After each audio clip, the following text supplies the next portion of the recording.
ವೀಕ್ಷಕರು, one of the best scheme ಬಂದಿರುವಂತದ್ದು ಇಲ್ಲಿ ರಾಜ್ಯ ಸರ್ಕಾರದಿಂದ. ಇಲ್ಲಿ ನೋಡಿ, 1 ಎಕರೆ ಭೂಮಿಯನ್ನ ಖರೀದಿ ಮಾಡ್ಕೊತಾ ಇದ್ದೀರಾ ಅಂತ ಅನ್ಕೊಳ್ಳಿ. ಆ ಒಂದು ಭೂಮಿಯ ರೇಟು 20 ಲಕ್ಷ ಇದೆ ಅಂತ ಅನ್ಕೊಳ್ಳಿ. ಆ ಒಂದು 20 ಲಕ್ಷ ರೇಟ್ ಇದೆ ಅಲ್ಲ, ಆ ಒಂದು 20 ಲಕ್ಷ ರೂಪಾಯಿ ಕೂಡ ಸರ್ಕಾರವೇ ಕಟ್ಟತ್ತೆ. ಅದರೊಳಗೆ 10 ಲಕ್ಷ ರೂಪಾಯಿ ಫ್ರೀ ಆಫ್ ಕಾಸ್ಟ್ ಕೊಡುತ್ತೆ, ಫ್ರೀ ಆಗಿ ಸರ್ಕಾರವೇ ಕೊಡುತ್ತೆ. ಇನ್ನು ಉಳಿದಂತಹ 10 ಲಕ್ಷ ರೂಪಾಯಿ ನೀವೇನ್ ಮಾಡ್ಬೇಕು, ಸರ್ಕಾರಕ್ಕೆ ವಾಪಸ್ಸಾಗಿ ಕಟ್ಟಬೇಕಾಗತ್ತೆ. ಜಮೀನಿನ ಮಾಲೀಕೆಗೆ ಸರ್ಕಾರವೇ ಕೊಟ್ಟಿರತ್ತೆ, ಆದ್ರೆ ನೀವು ಸರ್ಕಾರಕ್ಕೆ ವಾಪಸ್ಸಾಗಿ 6% ಬಡ್ಡಿಯ ಮುಖಾಂತರ ನೀವೇನ್ ಮಾಡ್ಬೇಕಾಗತ್ತೆ, ಪ್ರತಿ ವರ್ಷನೂ ಇಂತಿಷ್ಟು ಅಂತ ಹೇಳಿರುತ್ತೆ. ಸೊ ಒಂದು ಅಮೌಂಟ್ ಅನ್ನ ಸರ್ಕಾರಕ್ಕೆ ನೀವು ವಾಪಸ್ಸಾಗಿ ಕಟ್ಟಬೇಕಾಗತ್ತೆ, ಪ್ರತಿ ವರ್ಷನೂ ಇಂತಿಷ್ಟು ಅಂತ. ಓಕೆನಾ? ಸೊ ನಿಮ್ಗೆ 50% ಅಷ್ಟು ಫ್ರೀ ಆಗಿ ನಿಮಗೆ ಹಣ ಸಿಗ್ತಾ ಇರುವಂತದ್ದು.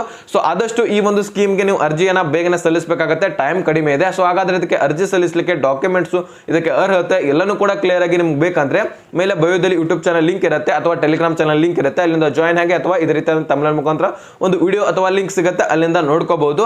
ಈ ಒಂದು ಮಾಹಿತಿಯನ್ನ ನಿಮ್ಮ